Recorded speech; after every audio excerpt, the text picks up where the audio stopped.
বুঝান, পরিস্থিতি তো নিয়ন্ত্রণের বাইরে, কি করব এখন? ব্যাপার না, ব্যাপার না, কুত্তাগুলা ছেড়ে দাও।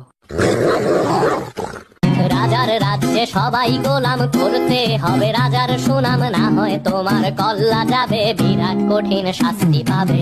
এ কেমন রাজ্য বলো, কে খারাপ কে বা ভালো,